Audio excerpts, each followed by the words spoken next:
There's plenty of goals out there. Yeah, there's big, hairy, audacious goals. There's the SMART goal. There's small goals. There's aspirational goals. There's all sorts of stuff. And the right goal is unique in that it aligns your mind, body, and your soul. And when those three aspects that make us up are in alignment, then it gives us an empowerment to get things done, because it conveys a very special type of focus that I call GOCUS. So when we know we have the right goal, our anxiety drops because it's gone through a filter. When it's gone through the filter, we have consciously seen that something has merit. And when we do that and we see in the affirmative, it gives us goal focus. This is an intro. Intro. Hustle and Flowchart with your boy, my boy, Matt Wolf and Joe Fier. Hey! Welcome back. Is this thing on? This thing is on, I hope. You hope. Red light means on. Okay. Let's trust the process. Trust the process, as cult leaders would say. What? Did I say that? Did you? No. I didn't hear. I think that was edited in by Jacob. All right. So definitely not talking about whatever was just edited in there with Matt's voice perfectly. Yeah. Matt. Well, doesn't not Otter, what's that other Descript. tool? Descript. It's got a thing where you can actually like type stuff and it'll actually speak it out in your own voice. Creepy. It's AI voices, but using your voice. Yeah. I think it's still got some, it's got some time to make it public. I think it's like beta or something, but yeah, it's creepy days, y'all. Creepy days. We might be typing this all out and you don't even know it. Pretty soon we might just do that. Like, hey, today we've got an interview with Elon Musk, and like we just type out like our questions and we type out his answers, and it just sounds like a conversation between the two of us. Or you just go to his Twitter and then like have him voice it out, everything he's written on his Twitter, and we just ask questions, but it's responded with his Twitter tweets already. Guys, you are hearing the future of podcasts right now, where you don't even really know if you're hearing the real person or not. I don't know why we started talking about this. Why, Nate? I do know, but it's because you and I are getting more and more conspiratorial as every day, and the tech is right there. So anyway, let's not go down those rabbit holes. That's a rant. Yes, rabbit hole divergent. So today we're not talking about any of that we were just talking about at all. Thank God. We're speaking with the awesome and he's just, I feel like this guy is working with the best of the best in all areas. And he was the best of the best. And was, yes. I mean, he's the best of the best at what he does now, too. So I don't want to say was, but... he's just the best of the best. But he was an Olympic cycler, went to the Olympics, had a dream when he was 7 to make it to the Olympics, and followed through and made it to the Olympics as a cycler. Yep. Started training other athletes. He's worked with athletes, musicians, business people, just training all sorts of people in mindset. Worked with Lance Armstrong, worked with Tiger Woods, Dave Asprey from Bulletproof. U2, worked with U2. We found out on this call that he's like one of Steven Kotler's best buddies. Lots of folks. Yeah. I'm sure there's many Nike, Hitachi, and tons of brands out there. So his name is Dr. Jeff Spencer, or Uncle Spencer, Uncle Jeff to us. Uncle Jeff. And we were, we give a shout out to Nick Peterson. He introed us. So he's Uncle Nick. That's who you'll hear the references later. I'm sure you've heard that episode or probably already on this podcast. But yeah, Jeff is just, I feel like he's just like all around just experience in so many ways. Yeah. Boots on the ground, he's done the work. Boots on the moon. Not on the moon. Jesus, stop the reference. You knew I was going to say that. But he's done the work, and that's the thing. So, and he's created frameworks for his championships, his achievements. I mean, he's helped literally 40 people, athletes, earn gold medals throughout their endeavors, and Olympians are in those mixes as well. And he actually tells numerous stories about those inside this podcast. And he walks us through his goal achievement roadmap, which is we actually have a diagram. It should be in the show notes. Yeah, we'll put it on the show notes. In fact, Sue, remind me, we'll put this actually in the regular notes too. Yeah, that's a good idea. Yeah. So, if you go to the show notes, you'll find all that stuff. And of course, you want to get the notes. I mean, you get that. There's opt-ins everywhere. Or just go to hustleandflowchart.com/comp. Yep. COMP. And I would say in addition to that, so get the notes because they're going to be different from the other thing. hustleandflowchart.com/com. There it is again. Jeff's website is beforeyouwin.com. That's beforeyouwin. Yeah, you put up a video there for you. So it's kind of like, I would highly suggest you get both of those. It's kind of like a great foundation. So you're going to get the model that we're talking about. You're going to definitely get the notes. You want to get those.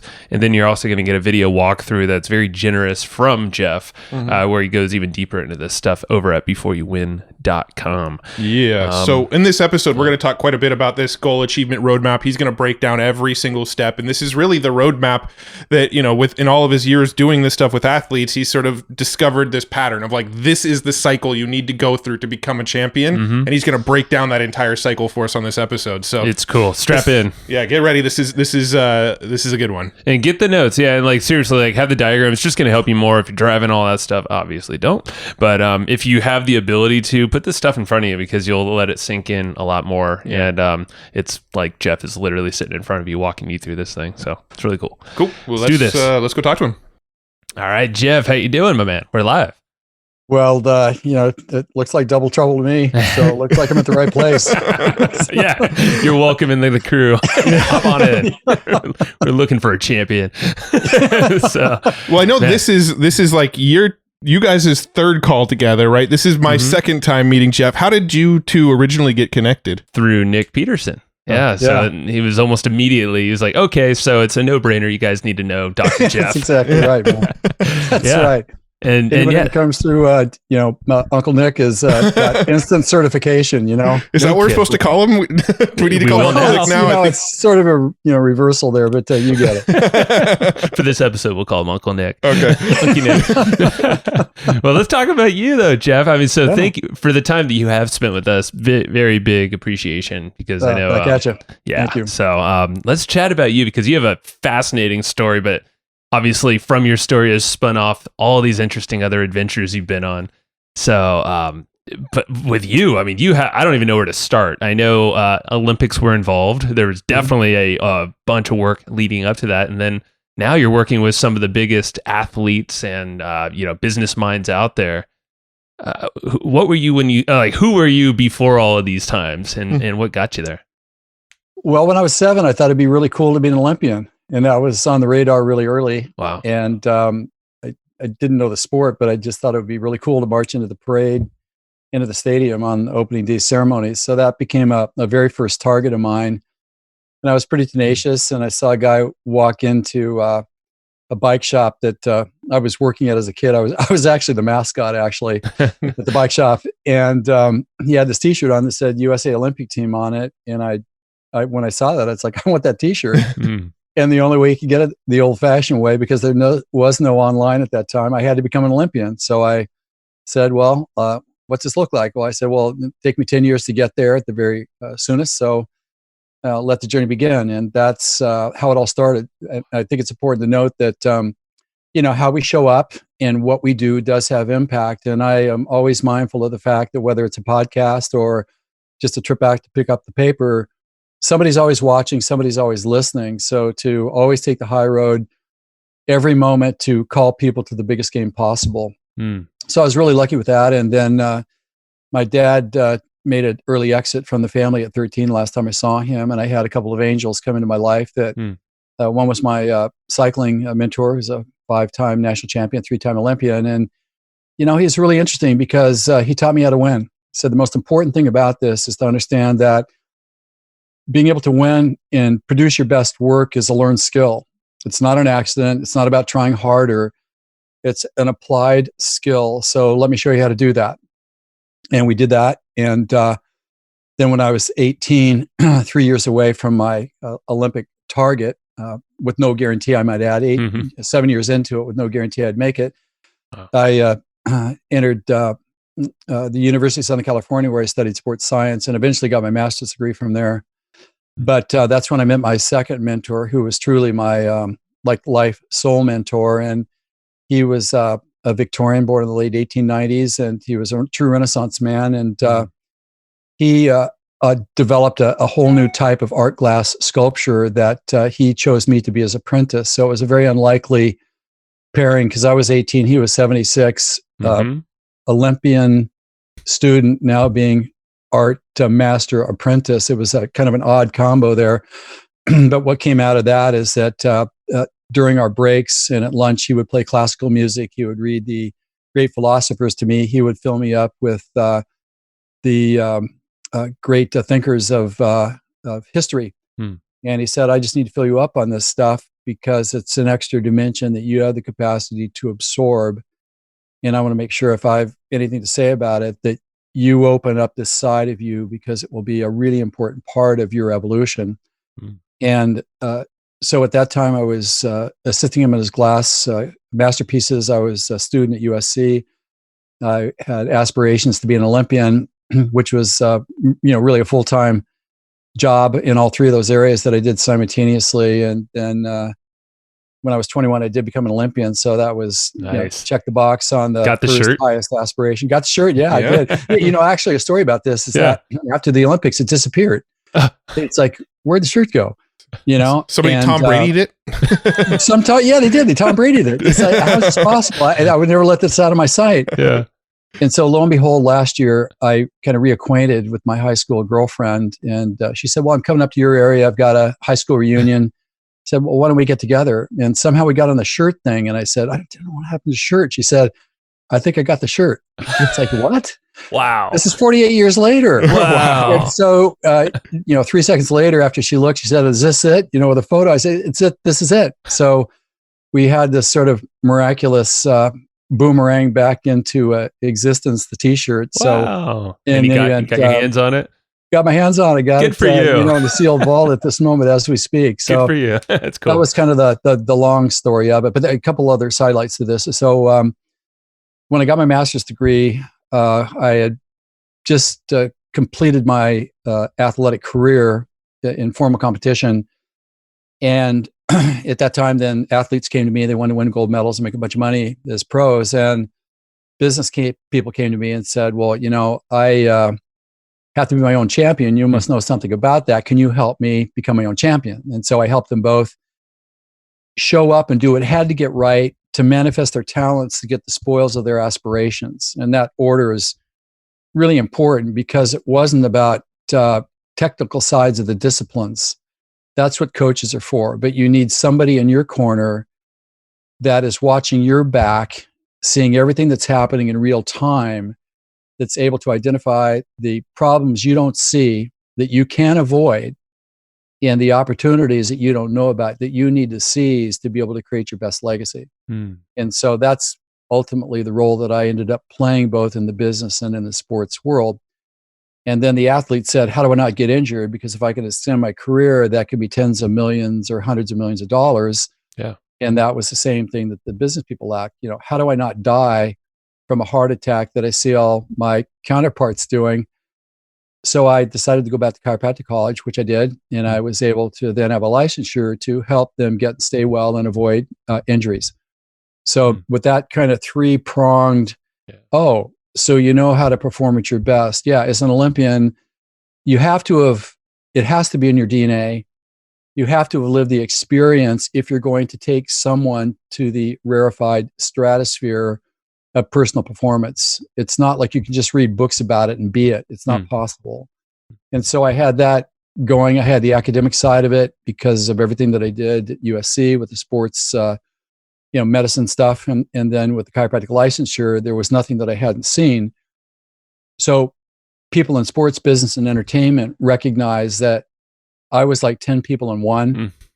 And I could craft their path forward, but I could also control the path knowing how much of what needed to be there because it wasn't just an assembly of experts all putting in their input, but nobody orchestrating, is it too much or too little? And so that's how I got to work with Lance at all 7 of his tour victories. I've been on Branson's Island, been with U2 on tour backstage, working on the crew, working on the team, the band and stuff. So that's kind of the genesis and how it got there because it's all about performance. The specifics of it, you can get the guy to tune your guitar. I don't know anything about it, but I can help you get on stage and do 131 concerts in a world tour over the next 18 months and make sure that you survive it. So that's kind of how this whole thing came to be. Wow.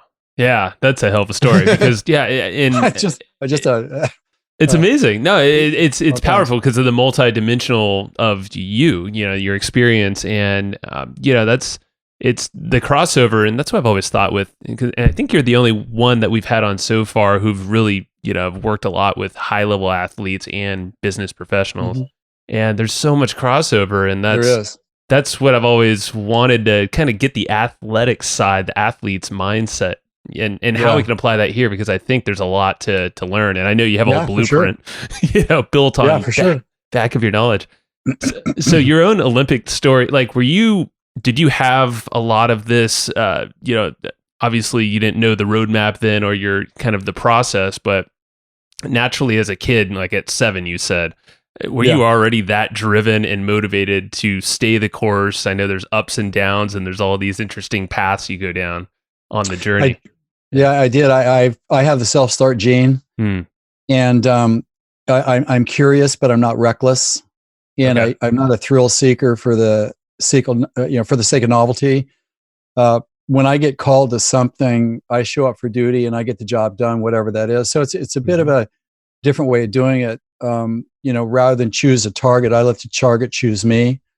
And I know what it feels like to experience a calling, and I know how to answer that. And I'm fearless when I know that I'm called to do that. For example, we adopted our daughter 11 years ago from Colombia at the age of 10. I was 58 and people thought I was crazy just because of the risk factor to that. And I was also at the height of my career. And, but I kind of knew that I had to do it. And I feel that I'm honor bound to honor the privilege of the insight to do things that I'm called to do. And I found that it takes a lot less energy to do. Where it gets tough is when personal ambition gets in the way and we get disappointed. We think things aren't going fast enough. That's pro-aging, accelerated, so to speak. So that's kind of the driving force behind it, and the kind of presence of being that I bring to it. Yeah, and it sounds like because this reminded me of probably one of the sessions that you and I chatted about it's you're letting the target find you, because it seems like you're more in the flow in that sense. Then there's not a lot of friction. You're probably supported by other factors around you, people or systems. Are there ways to help people identify those things? Because I feel like as entrepreneurs, Matt and I know we are, with the amount of people that talk to us on these podcasts. There's so many opportunities out there. And I feel like even now the world has changed a lot. I'd argue there's probably even more, to choose from, and different, of course. But how, what are some filters maybe we can chat about that help you find the right thing to actually sink in on? Well, you said the magic word, right. And in the champions world, and I'll not say that that's business, sports, entertainment, life itself. But the key thing that all the prolific achievers they want to make sure they have the right goal first. There's plenty of goals out there. Yeah, there's big, hairy, audacious goals. There's the SMART goal. There's small goals. There's aspirational goals. There's all sorts of stuff, that we're encouraged to pursue. There's no shortage of experts there telling us what we need to be doing. But, to say that the key thing here is to make sure that you have the right goal. And the right goal is unique in that it aligns your mind, body, and your soul. And when those 3 aspects that make us up are in alignment, then it gives us an empowerment to get things done, because it conveys a very special type of focus that I call GOCUS. So when we know we have the right goal, our anxiety drops, because it's gone through a filter. And I can explain the filter in a second here, but when it's gone through the filter, we have consciously seen that something has merit, that we have tested against a certain level of criteria. And when we do that, and we see in the affirmative that there's every reason to do this, it's not just a wild guess or an impulse or a fear of loss. Some of the traditional reasons why people do stuff are to make up for something that I don't feel like I have, to validate myself. I'll go out and do this. There's all sorts of reasons that are perhaps not the best of motive that services the person the best, but to say the right goal creates that alignment. It gives us goal focus, or GOCUS, trademark word, meaning that we're able to hyper focus on the stuff in front of us, which is mandatory to get stuff done to advance towards goal completion. And what's the mantra that we've all heard like only a million times, which is the hyperfocus, Hmm. which I agree on. That's half of what you should be looking at it through. But then we have, from the point of hyperfocus, we have this whole peripheral vision here. And in this peripheral space here, this is actually where better ideas for the goal that you're pursuing actually show up. And it's also where blind sides are starting to form. You know what it's like. You have something that's happened, and then you stop and, well, why did that happen? And you can see that you saw it happening earlier, but you didn't pay attention, and it played itself out. And now you got to deal with the consequences of it, right? Right. So when you have the right goal and your anxiety drops and you have focus, you're simultaneously getting stuff done while having a peripheral awareness of better options and how to avoid blind sides. So that would be by far one of the criteria to look at. And I'll add two more if I may here. Sure. I think that, that identifies it as being the right goal. And I'll just say here that each of the letters in the word right stands for something that you challenge the goal that you're considering pursuing against.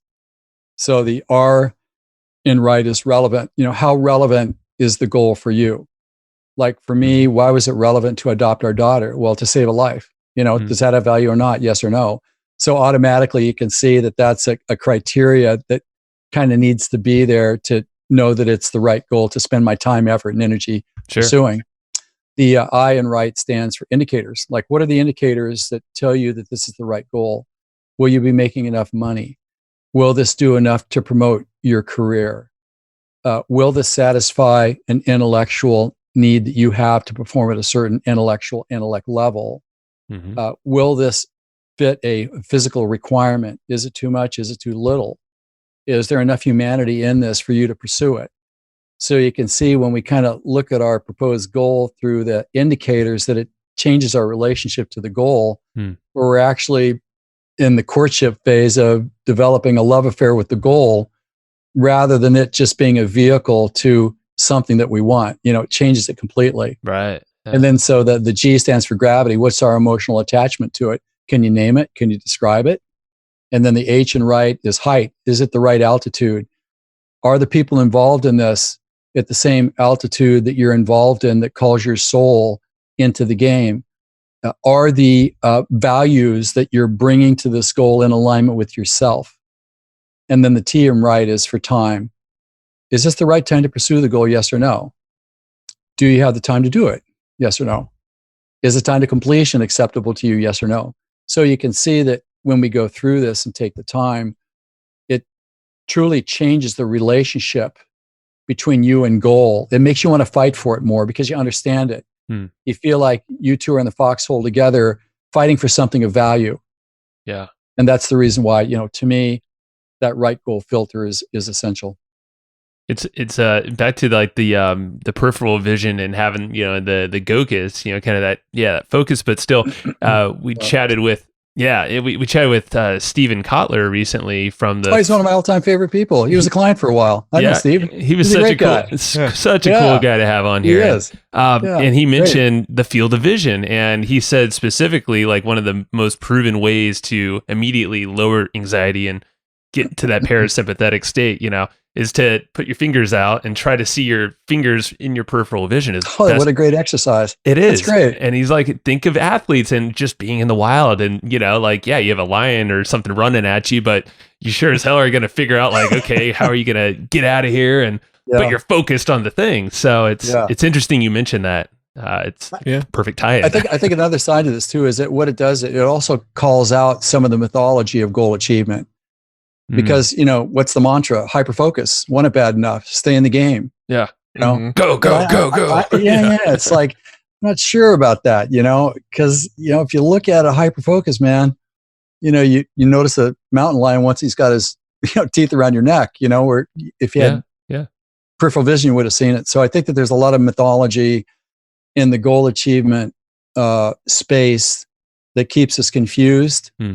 And it sets people up for a self-assessment about their inability to be able to achieve goals because of some of the mythology out there. So certainly that idea of hyperfocus, that's 50% of the focus, but there's another 50% as well. Yeah. Well, let's break down the goal achievement roadmap. I know last time that we had a call together, that's what you did with us. I think we probably chatted over the course of maybe an hour and a half last time we talked.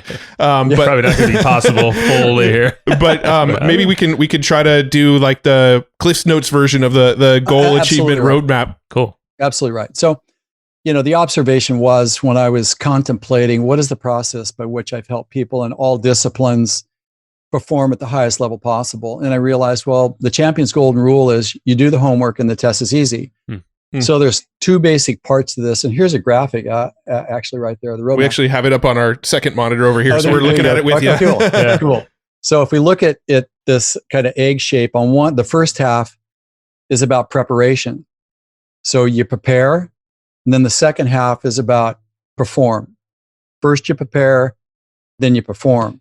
So is that the 50-50 split? Just to stop you right there, because you said like it seems like the performance is probably the people that are the go, but they're not fully prepared for that goal, whatever. Well, yeah, I mean, most people as 99% perform, 1% prepare. Right. Exactly. And again, if you look at why would we do that? Well, number one, we're told to make it up as we go. I don't know anybody that plays big that does that. Mm-hmm. They want to make sure, because it's like if you're not prepared, your anxiety is up because you're not prepared. If your anxiety is up, you're not making really good decisions. So I would say, most people aren't adequately prepared, and they're not, because there are 5 steps that history has revealed are important for us to confirm that we're prepared. We need some objective truth serum against our presumption. And so the 5 steps in preparation are: number 1 is clarity. Make sure that you have the right goal, because when you have the right goal, then it gives you goal focus, the ability to hyper focus, get stuff done, see blind sides, and better options occur. Step number 2 in preparation is motive. Like, well, why am I doing this? And the reason why, understanding the reasons why, is that when we understand the reasons why, then it gives us drive. It gives us kind of an emotional energy to stay in the game, to actually achieve the goal. For example, a friend of mine lost his job in the 2008 financial crisis. Mm-hmm. He needed to take care of his family. That was his motivation, a way to which they were accustomed. So he said, okay, I build hot rods as a hobby, so I'm going to build a car that's so exotic, Jay Leno's going to hear about it, and he's going to buy it for $500,000. Yeah. And so 7,500 hours, 2.5 years later, the tank car was ready. He took a car engine out of a tank, built the tank car around it. Jay heard about it, bought it for $500,000. And now he builds a car every couple of years. He's having a great time in life. So really understanding why we're doing what we're doing from an objective standpoint gives us drive. And any goal of any significance does require drive, but we need to know we have it to be confident and show up and get the job done. Mm-hmm. Step number 3 is impact. What's the impact of my goal on myself, on my legacy, on others, and the world around me? Why that's important is that when we see the ripple effect and the potential to help others play a much bigger game, to create a bigger legacy and have a better life quality, then that gives us purpose. It gives us a steadfastness to show up and pursue and achieve the goal, because we know it's just not for us, but it's going to help others as well. Step number 4 is mindset. And when we talk about mindset, and notice that all this is before we actually start pursuing the goal. This is all in the preparation.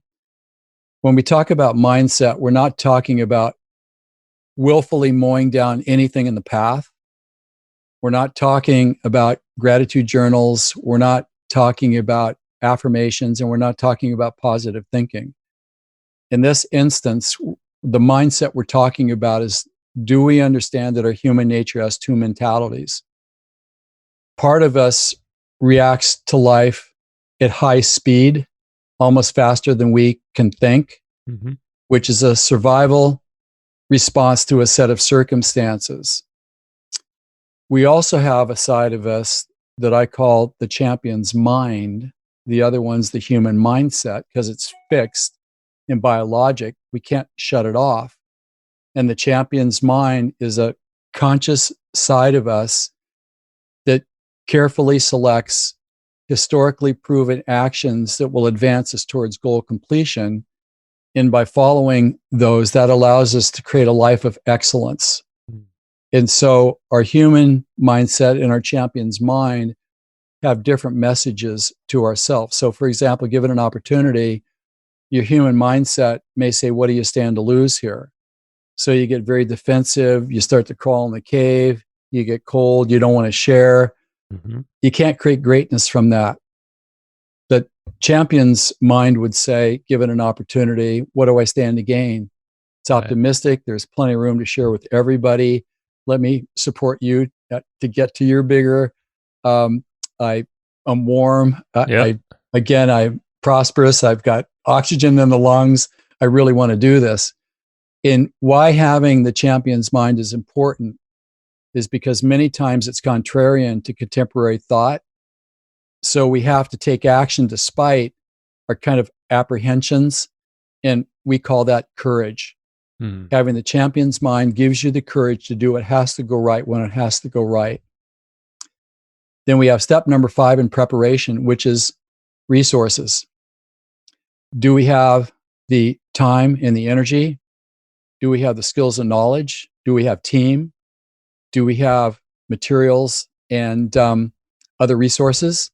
Do we have a map? And so once we have enough of, let's say, the fixed goods in the inventory, then what we can do, if we vetted the previous 4 steps, we can trust our preparation. There's nothing left to do other than now push the green go button. And so once we're ready, we push the green go button. We have 5 steps in the performance side, the second half of the roadmap. So step number 6, the first step in Division 2 performance, is what I call, what is it? Is it's the green buttons, the start. Yeah. It's start. Yeah. Sorry, I just blanked out. That's start. Okay. Yeah. And the reason why start is important is that most people think, well, I prepared enough here. Yeah. And now I just need to perform. I know what to do. Not true. Yeah. Because if you're prepared, but you don't have a deliberate start sequence, you can trip out of the gate. And if you trip out of the gate and bungle it, then all of a sudden you're off to the wrong race because you're already in last place. You're never going to get there. So having a very deliberate starting procedure that allows you to have an early victory that I call liftoff, that you can point to and say to team and everybody else, our preparation was adequate and appropriate because now we've met this liftoff criteria, which is great. Yeah. And then so step number 7 is what I call the honeymoon. And the honeymoon is that point after we've scored our liftoff success, where everybody's still all excited and everything, but all of a sudden, what do we know about honeymoons? They all wear off, right? Yeah, eventually. Yeah, right. So now we're in the, the mope zone. It won't. Yeah. Yeah. And so we should anticipate that happening because it's actually demonstrating that we're actually making progress. Yeah. Real quick question. With the liftoff, what would be like an example of a liftoff, maybe for an athlete and for a business? Yeah, sure. So for me, an athlete, an Olympian, I was a kid that wanted to become an Olympian. So my liftoff that told me it was real and told everybody else it was, if I want to race in my city, it's like, he's really serious. This is demonstrated. Gotcha. Well, let's say you got the space shuttle. Well, the space shuttle is throttling up on the pad. Okay, now that it's 50 feet off the pad, this is real. Yep. And so let's say for a launch, right? You push the green button on launch and everything. And then all of a sudden the Geiger counter starts and you see, okay, we're at 100. Now we're at 200. Now we're at 300. Yeah, this is for real. So, pop the champagne bottle. Yeah. And then honeymoon stage is probably happening probably right there. Like, this is so exciting. This is cool. I mean. Let's go out and spend money on everything. We're there. What sort of a Bentley color are you? What are you getting? Exactly. After a product launch. I mean, that's another thing. Like to take it to entrepreneurs. I know we've known collectively, probably all of us, you too, Jeff, is like, someone does a product launch. And then, you have this big spike in cash, but Right. then what do you do? Like, typically, they're not going to withstand it because they're honeymooning, probably buying the Bentleys. Yeah. That's And they're not exactly right. supporting it with the Well, what's to in come the your marketing roadmap. world, we have what we call marketer math, where somebody might make $100,000 off a launch in 1 month, and they'll go, "Look, I have a $1.2 million business." Yeah, right. No. Well, that does sort of speak to it, because in our own mind, that means the goal is easy. We just need to write it out and we'll get there. Exactly. And so what happens when the honeymoon wears off? Now what? Well, that's where you got to have a reality check. And so this is where you kind of recalibrate everything to make sure that, we pulled the first layer of friction out of it, so things are moving right along. And then step number 8 here is the daily grind. And this is that point in any aspirational goal where you're just, God, I'm not getting anything back close to the time and effort that I'm putting into this. I mean, this is like freaking ridiculous. Mm-hmm. I'm like 1 second away from quitting, well, I at least still got something left. It's like a burnout phase for a lot of folks, it sounds like. It is, yeah, because they're just not progressing like they think that they should. This is like where athletes plateau and things like that. Yes. Yes. And this is where, actually most business people are actually stuck here. Actually, they're on a terminal, the hamster wheel of daily grind, because they just can't get out of it. They don't know how to get from daily grind to complete the cycle of action to actually complete the goal itself. But you know that because you're in the misery index is off the chart. You're in the red zone. You just don't want to get up. You don't want to face anybody. The idea of showing up is just like repulsive. Yeah. And I would but even we have argue to- in the business world, that's a lack of the very first thing, which is the goal. I don't think the goal is clear enough. If you get to that point and then you're just spinning your wheels forever, it's almost like maybe you don't have that clearly defined enough. Well, there's all sorts of chances to screw it up. We could screw it up step 1 in preparation because we don't have the right goal. So when we start, we're automatically 15 degrees off. Yep. Mhm. And so what's that going to be? In a couple of months, it'll be 30% off. So if we don't screw it up there, we could screw it up by misinterpreting mindset. Just we mow over everything, or no, we don't have enough resources. Let's just trust the universe to give us what we need, even though there's no evidence of that. Let's just start. What do you say? We don't need a starting procedure. So there's all sorts of ways that you can absolutely screw yourself up. But in the model, we kind of use it as a truth serum against our presumption to make sure that we're held in reality against the criteria that reaffirms where we are, so we can't wiggle out of it. That's the value of this. That makes sense. So if we get through the daily grind, and there are some very specific procedures and processes that are in the curriculum and the course that I've put together that helps people identify what that is and where they are and how it can be personalized for their needs, then eventually you get to a place where you actually believe that you can do it. If you stay in the game long enough for the right reasons and don't quit in the daily grind, you get up one day, you can believe it. It's like, hey, he's no smarter than I am. If he can do it, I can do it. And that's a really important milestone. It's pretty wild, when you can achieve that point and you realize you finally, it's more like an understanding, like, oh, this is the race that I've wanted to be in, or I thought I was trying to get to, but exactly, oh man, I'm here and I'm owning this like I meant to be here for it. Yeah, and the truth is you are, because you premeditated everything in advance, not like a straitjacket, but you set the tone of the path to then be able to make the micro adjustments en route that carry your momentum forward predictably. And I love that, because I think everybody should get the results of their efforts and their intelligence in doing this. Yeah. So then the next step after the daily grind, step number 9, is breakout. And this is where we go from believing that we can do it to knowing we can do it. And this is by identifying another target that would be the equivalent of the goal, but not the goal itself, that tells us and team that we can actually do this. So for example, for myself in athletics, at the national championship, I knew that if I beat an existing Olympian or the national champion, I could become an Olympian. It didn't make me an Olympian, but it told me that I could. And that's how I developed the knowing that I could do this, because I did beat the national champion and I was able to do that. When I was working with Dave Asprey, as the voice inside Dave's head at Bulletproof, I said, Dave, this is going to work, but we got to go from believing it can work to knowing it can work. What do we need to do to make that happen? Well, we need inventory to meet the demand, and we also need the right qualified people and leadership to be able to deal with this velocity that we're now finding ourselves in. What's that going to take? A couple $1,000,000 or whatever. So the money was raised. And once the money was raised, then we went from believing we could do it to knowing we could do it. And then Dave just needed to keep things moving forward as planned in step number 10, which is finish the job by not screwing it up, not trying to race too fast to get to the finish line, not being too careful and going too slow. Both of them carry equal hazard. Dave was aware of that, was fastidious to the pacing of it, and now Bulletproof has become what it is. Wow. So those are the cliff notes of the 10 steps of the Goal Achievement Roadmap. There you have it. That was fast, actually. I was impressed. Can we share this image on the actual page where people are listening to the episode so they can of course. Okay, cool. So we'll share it so you can sort of visually follow along over on our show notes page. Cool. And Yeah, also, for sure. before we get too far, how do people get to the course? Because I know you do have a deeper dive. If people want to do that, shout out the URL if you can. Yeah, for sure. Actually, there's a video that I'd love them to go look at that gives them a nice introduction to it. It's very generous, actually. Yeah. That's www.beforeyouwin.com.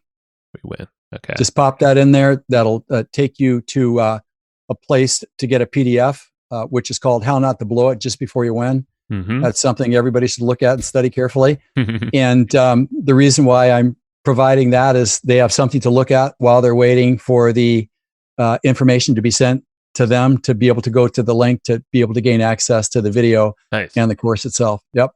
Cool. Thank you. Yeah. Before you win. Thank you. Before you win. Yeah. So going back to the Goal Achievement Roadmap, with the finish line, what does a finish line look like in business? Like the Bulletproof example, like, in my mind, when you have a business, like, is there really a finish line? You're just trying to grow the business. How do you define what a finish line looks like within a business, like something like Bulletproof?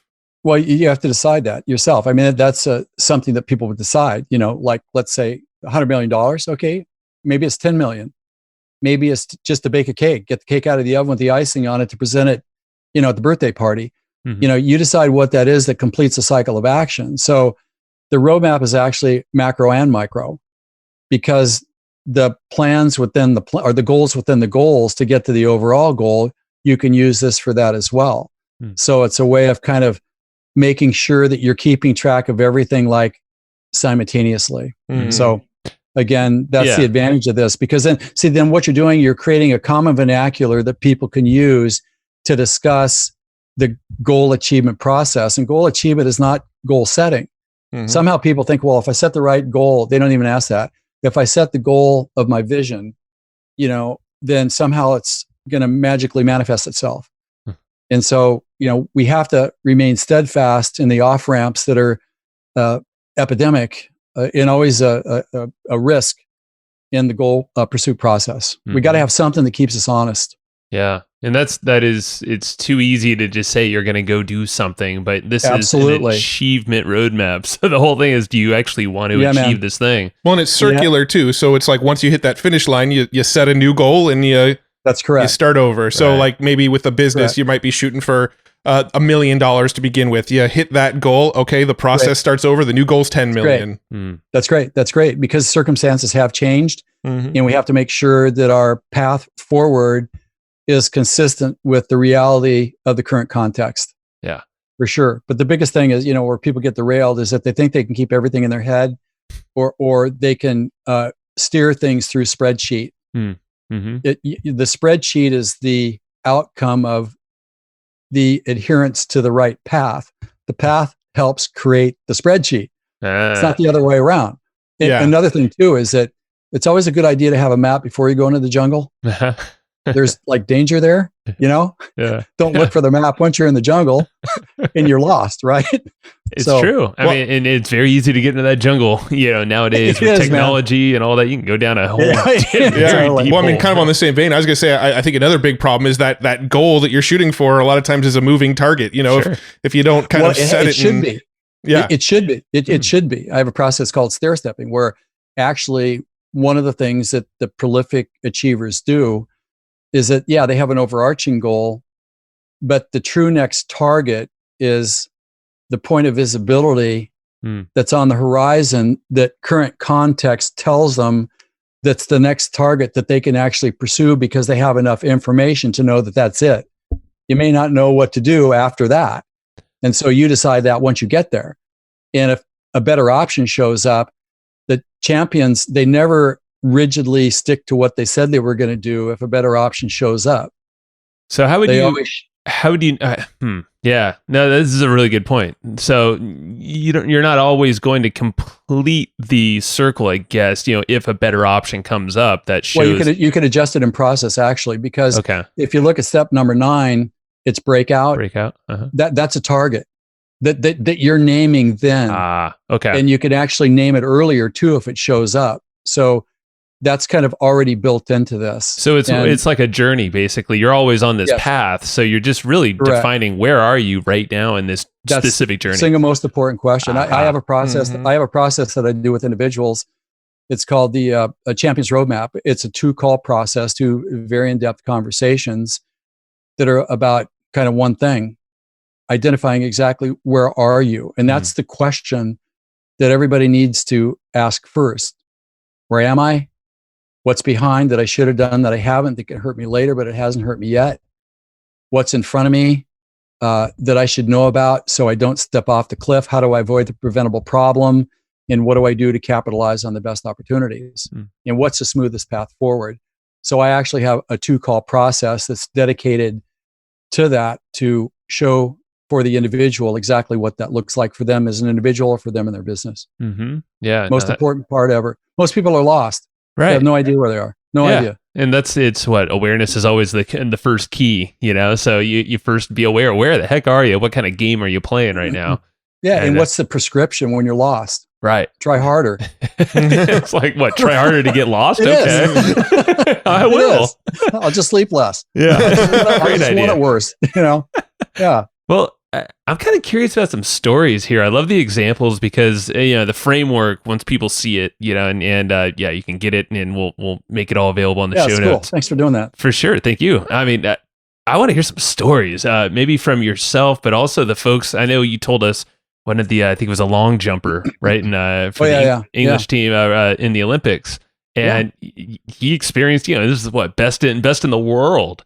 Best in the world. Yeah, leading the world championship, actually. So it went something like this: is that a couple of weeks before the Olympic final, I was called by the United Kingdom Olympic team if I could help one of their athletes who was leading the world championship, by the way, best in the world at the time, and he was starting to mentally unravel 2 weeks before the Olympic final. Could I help? So, I mean, obviously I knew something was wrong. He had the best coaches, best equipment, best everything, but he was starting to mentally melt down. So something was missing. So I talked with him in a Skype. He was in London. I was here in California, and we did the yickety yak. And he said, well, this is not that difficult. In one instance, it's going to be the most difficult thing ever in another, but, you're mentally disconnected from your physical readiness. And we just need to reconnect your brain back with your body, and you win the gold medal. And so we conversed about a lot of things. And I said, here's the primary problem, is that you and your team are laboring under one of the biggest myths in all of human creation that is never delivered, that you think you need to do to win the gold medal. You think that you need to put in the perfect jump to win. And so what's happening is that you think the way that you're going to be prepared to put in the perfect jump is to have a contingency for every detail. So you guys are identifying every detail and having a contingency for it. But your mind is going to make up a detail that you're going to think you need to find that doesn't exist, and you're going to put all your confidence in that one thing that you can't find. Therefore, you've already lost. So why don't we get rid of that myth for at least 2 weeks? And why don't we do what the champions do? They do the 1 or 2 things that have to go right. So in your case, 2 things and you win. Don't change your warm-up. You've already done that. Your body's confused. It doesn't want to play. That's why it's in the cave. Go back to your normal warm-up. And then the first 4 steps to your run-up will determine where your foot hits the board to get the lift to win the gold medal. 2 things and you win. And one other thing, who makes you happy? Well, I got 2 guys on the team. Those are your friends for the next 2 weeks. Forget about all the experts that are hyper obsessing about all the details that don't matter. You got to be happy. 2 things, you win. Boom, presto, gold medal. And because of that, he also went on to win the World Championship, the European Championship, and the Commonwealth Games Championship. He won everything. Wow. Because he listened to his champion's mind. Do the 2 things that count when it counts. Don't worry about the perfection side of it. So, great victory for him. Yeah. What was his name? What is his name? Greg Rutherford. Rutherford. Yeah, that's right. Yeah, Because I remember Rutherford. looking him up and I'm like, how cool is that? Yeah. I kind of want to go watch the YouTube video of that now. I think after I've knowing seen the story. YouTube clip of it. I think he, like, in one of the events, he broke the record and then went on the same day to break his own record in the same day. How cool. The craziest stuff happens when you kind of give up and you don't try so hard. It's sort of a paradox, right? It is. Yeah. So, again, that was an amazing story. Another story I'll tell you, I think that has a lot of merit. I'll tell you two stories actually. One of the Tour de France's I did with Lance, tour number 4. Is that right? Yeah, tour number 4 or 5. He was 10% off. He just wasn't performing well. What, mentally or physically or combo? Physically? Okay. Physically. Yeah, physically. But if the body doesn't work, then the mind goes in the toilet too. And so, the strategy was, well, how do you get this back when there are tens of millions of dollars at stake here for the sponsors and everything, and your teammates that have spent their whole career to support you, and now they're, you're not performing. What do you do with this? He said, the hardest thing I ever had to do was to face my teammates at breakfast, because it was elusive to me. And so we talked about the strategy. And what do you think the strategy was? Don't do anything. You wait for it to come to you. You don't start chasing it. No magic potions, no calls to mystics. Forget that. We let it come to us. We practice the essentials. We be on the lookout to make sure that we're conserving energy. That's the way you do it. It's kind of putting faith into all that stuff you did in the preparation phase, having faith that all that stuff is going to pay off in the end. Yeah. Well, it's faith in something tangible that's been vetted. It's not open faith against nothing. Yeah. It's an open faith against what you've already proven to be true, is what it is. And that's why preparation is so important. Because if you haven't experienced and you haven't vetted, you're not going to believe it. And that's why people that don't do the right vetting, as much as they say it doesn't bug them, it does bug them. You can't tell me it doesn't. In 1% off can be the 1% difference between success and failure. Yeah. That's why we need people in our lives that can help guide us to learn the skill through its application. Well, there's something this reminded me of. I started going through Uncle Nick's course, one of them for bumpers after we had him on the show here. Yeah, and that's cool. Yeah, and I highly recommend it to everybody on here. Yeah, and I know you guys are working book, together. Man. Yeah, it is. Fantastic book. And there was something I think it was his very first video, and he talked about how when stacking systems or stacking things or your focus on things. You mentioned a couple examples ago. Focus on the one or two things, and be happy. Like cut out all the rest. And he was talking about how if you start stacking things, your percentage of completion or achievement or whatever goes down the more you stack. And systems like technology and all that stuff, they're typically the most reliable. They're about 90 something percent, 90, up to 99, maybe nothing's perfect. But then the human behavior is that's the X factor, 60% or something. That's the X factor, man. That's the X factor. And that's the interesting thing. I was like, okay, you stack one or two things, cool, your percent and your behavior, you're probably likelihood following a goal achievement roadmap and all this stuff, pretty good. But then you start focusing on everything and your behavior. That's a human mindset thing. So if your human mindset will tell you in times of crisis, like it did Greg, you got to be perfect. There's no evidence for that. There's every evidence against it, but you can't believe it. You're believing your fear-based human instincts. You're trusting your human nature. You don't want to be human. You want to be superhuman. You don't want to be natural. You want to be supernatural, which means that you have to make choices that your average person wouldn't make, because the choices that most people make are reflexive. They're things that are common to the human's fear-based survival impulses. That's why we need something outside of that self to show us what to do when to achieve our goals consistently, predictably, and repeatedly. And that's what my practice is all about. That's what my Table of Champions small group coaching is all about. That is what my Champions roadmap to call process is all about. That's my DNA. Yeah. Is calibrated towards that.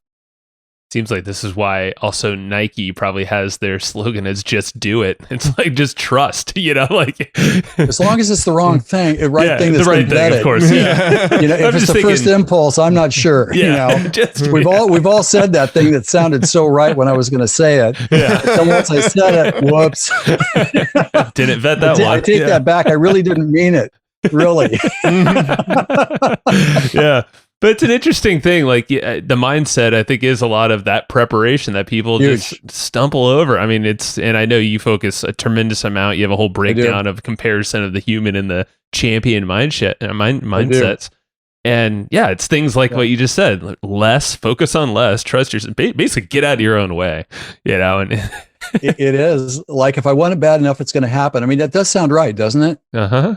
But it doesn't work. You could run it as bad as you want, but if you don't have the skill to execute it or create it, it isn't going to happen. Mm-hmm. So we have this prolific library of myths that sounds so right that delivers so wrong. And that comes from our human mindset. It comes from our human nature.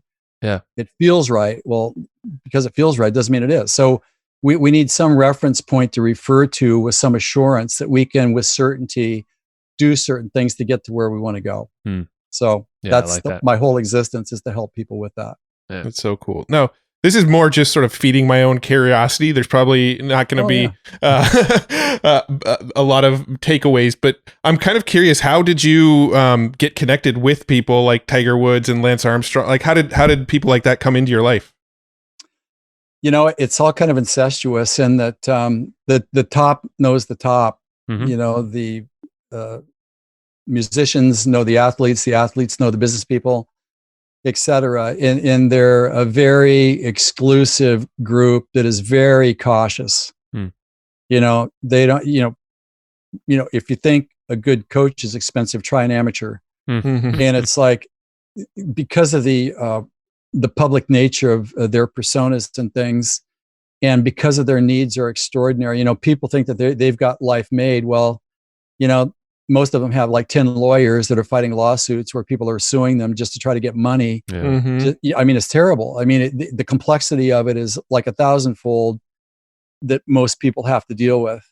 And so they're cautious because they need to know that somebody understands their experience in that rarefied air. They need to know somebody is reliable and trustworthy with information, and that can deliver an extraordinary outcome for them to have this assurance that they'll be able to perform at their best. So mine was athletics into business into music, where it's within all of the different disciplines at this time. That's how it kind of spread. Yeah, cool. That's fascinating. Now, I guess I have a couple.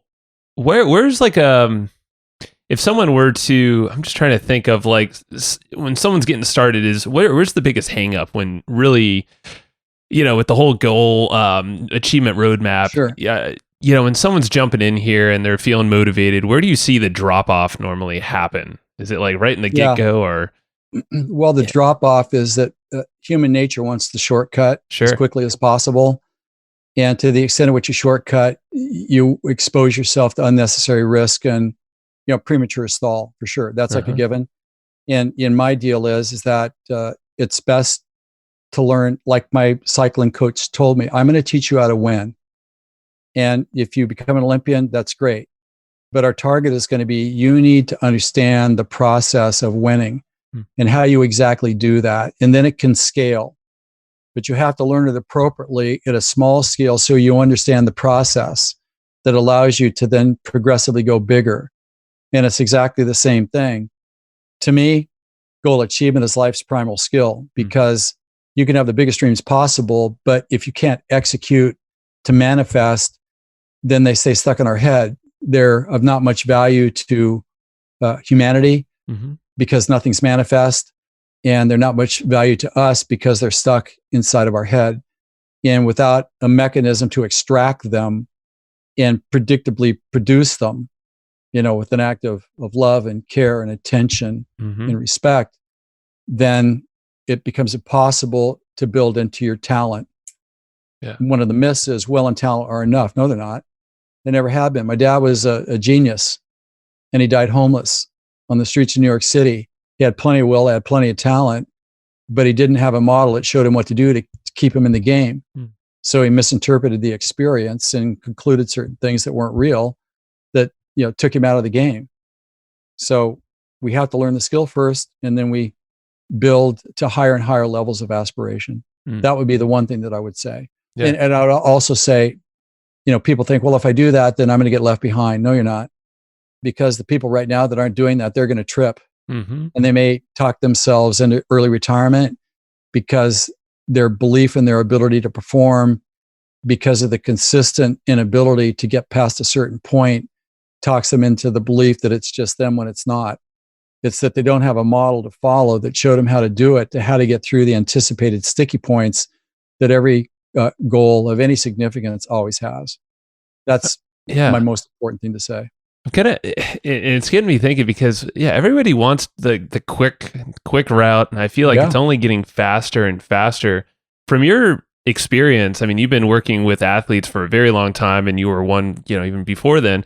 Has it just gotten quicker? Like even from the athletes, like just wanting to kind of rush the process or get to that end point quicker, or is that are those just people that aren't trusting, following a process like this? Because I feel like without a process, you're just kind of going to keep going quicker and almost more anxiety levels, more burnout. Yeah, well, they do. I mean, you have in business as well, you have, kids have got to decide what their graduate school is going to be, by the end of their second year of life. What are you going to be, kid? Well, they're still in underpants, and diapers. So I think the expectation and the mythology of pacing and evolution of individual to develop the competency to perform at their highest level is not being embraced in a sensible way.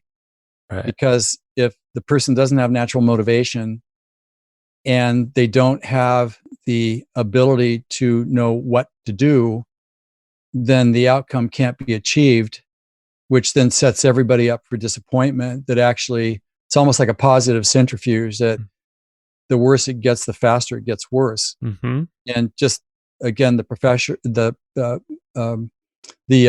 to perform, I think is a catastrophe, because it takes a while to learn the skill. But once you've learned it, you can stay at the game at the highest level.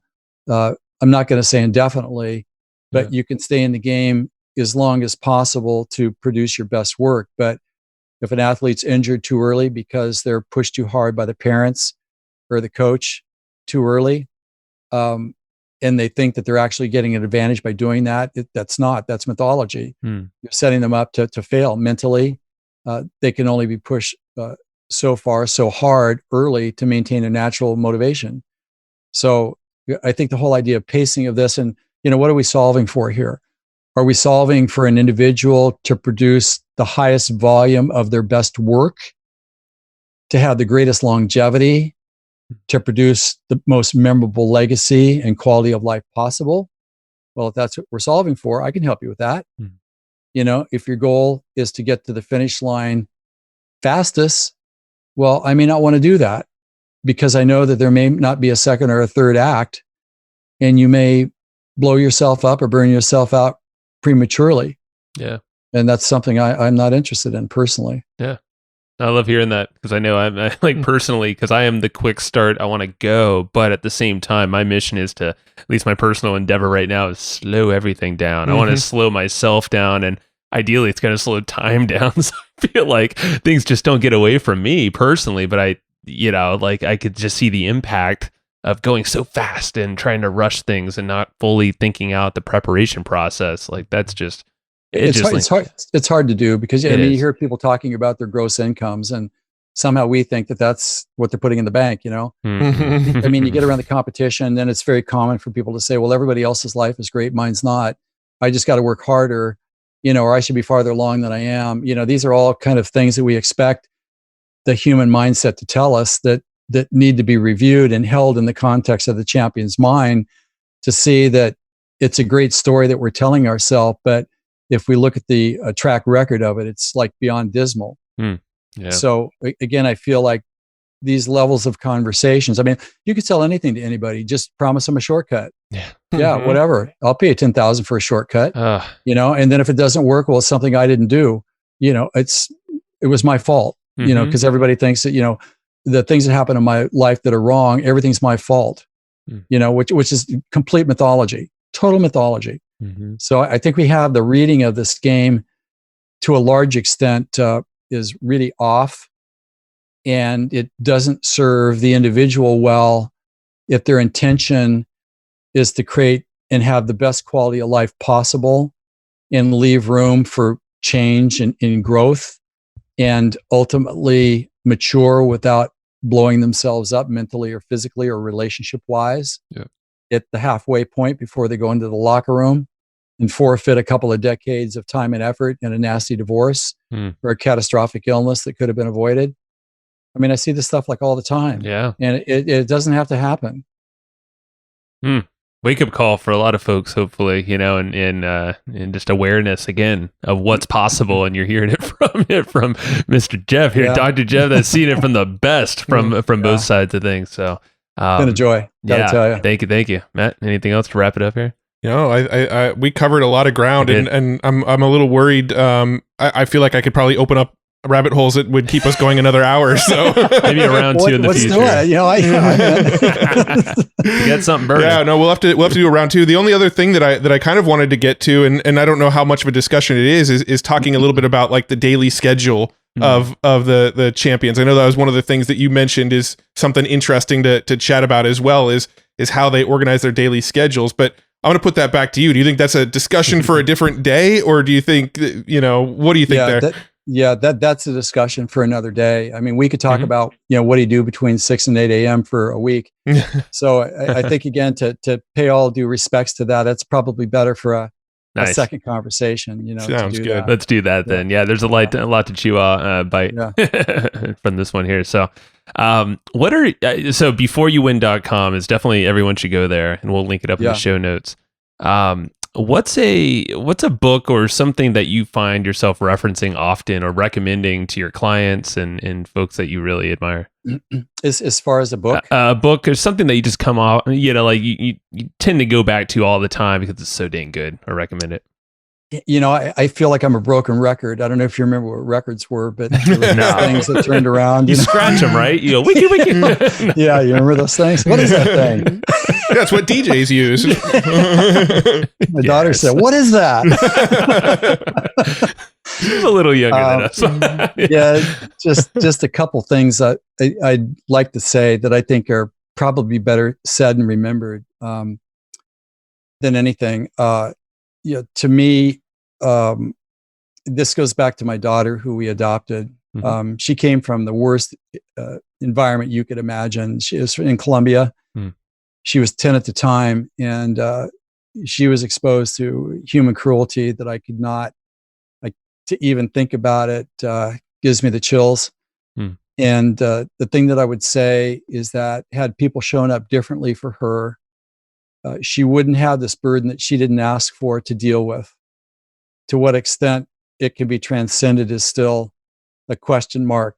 But to say that every moment of our lives, we have a chance to create impact. The guy that showed up wearing the Olympic t-shirt called me to the Olympics. He probably doesn't even remember it. You know, to him, it was just another day. But it changed my life trajectory forever. And everything that we say, everything that we do, how we show up does speak to people, either visually or through the spoken word, that will say something to them.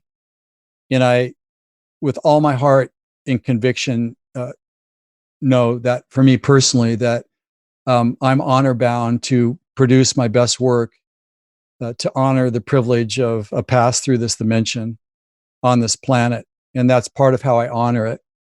And when I perform and come from my best, it also says thank you to my friends and my family, my coaches, my mentors, my cornermen, my peers, my friends that were like always there, that gave selflessly to them. And when I do something that's of significance, it's on their shoulders, and they deserve to share in that. And I want them to know that. And perhaps the most important reason why living a life of extraordinary excellence is important is because it shows other people what's possible. You look at this world right now, it's gone insane. It's gone insane. Where everything that makes us distinct has been like stripped away. There's 7 billion people on this planet right now that's all capable of doing something unique and distinct to contribute to the human experience. Just imagine a life like that, where we're doing our best work to honor our talents and our presence of being in others and supporting others to do the same. It would be a completely different world context that we would have rather than what we're experiencing at this moment in time. And I would say that the most important decision anybody can make every day before they start engaging people is to decide how you're going to show up. Again, never underestimate the value of a word spoken, your presence of being, and the things that you say to others that you don't even know who's watching that could change their lives forever. So that's the thing that I always think about that's first and foremost of highest significance. It's good for everybody. It's also good for me. I don't want my humanness to be the place I come from. I want to be superhuman, not for my own sake to showcase me, because that doesn't mean anything to me, but to be a beacon for others to see a possibility of what one can be and how they can live and the rewards of taking a particular path. And to me, thanks again for the opportunity to be able to share that with the team. That was amazing. That was beautiful. Powerful message. And I think that's a perfect place to go ahead and wrap this one up. And thanks so much for spending the time with us today, Jeff. I really appreciate it. Thanks again. Joe and Matt, thanks again for everything. See you next time. Next time. Bye. Thanks so much for tuning into that episode. I hope you dug it. I know Joe and I dug it. I actually kicked Joe out of the room. He's not here right now because I wanted to tell you about a tool that I really, really dig. We use it in our business. We recommend it all the time. It's called Easy Webinar, and it's a tool that lets you do live webinars, automated webinars, hybrid webinars, and, pretty much any other kind of webinar if there are other kinds of webinars. But anyway, this tool is kind of like your all-in-one, do-it-all tool for anything webinar related. It's Easy Webinar. It's put out by a dude named Casey Zeman. He's been on the podcast. If you haven't listened to that episode, it's a killer episode. He's a really smart dude, but his software is amazing. It does everything. It's, the title tells you exactly what it does. It's an easy webinar platform. And we use this in our business to run automated webinars all the time. We don't do a lot of live webinars these days. We like to do the kind of automated webinars where somebody can register and then they can either watch it like 15 minutes later or they can watch it the next day, but it's just kind of always running. And it's a system that helps us make autopilot sales off of our webinars. Super cool tool. If you haven't tried it yet, it's an amazing tool. And Casey is actually hooking you up. He said for listeners of Hustle and Flowchart, I can't believe he's doing this, but he said for listeners of the Hustle and Flowchart podcast, he's giving 25% off of the membership to use Easy Webinar. It's already super, super inexpensive for what it does and all the cool features it has, but he's hooking you up with 25% off because you're a listener of Hustle and Flowchart. Go to easywebinar.com/hustle. That's where you can get that 25% off discount. That's easywebinar.com/hustle. It's a awesome tool. You're going to dig it. So just go grab it. Check it out. easywebinar.com/hustle. See ya. No, not see ya. You'll hear me in the next show. I don't know how to close these things. Go get Easy Webinar. Talk to you later. Thanks everybody for listening to this episode of the Hustle and Flowchart podcast. Before taking the time to listen, we want to give you something a little bit special. Every single episode that we do, we actually have somebody on our team take notes. We basically have a Cliff's Notes version of every episode where you can go and find all of the tips and tactics that they laid out, all of the resources that they laid out, all the good stuff from this episode. We actually have a nice simple notes version that you can find on our website. So go to evergreenprofits.com, find this episode that you just listened to, and give us your email address and we'll send you the notes. Thanks for listening. Go get it. Wiki.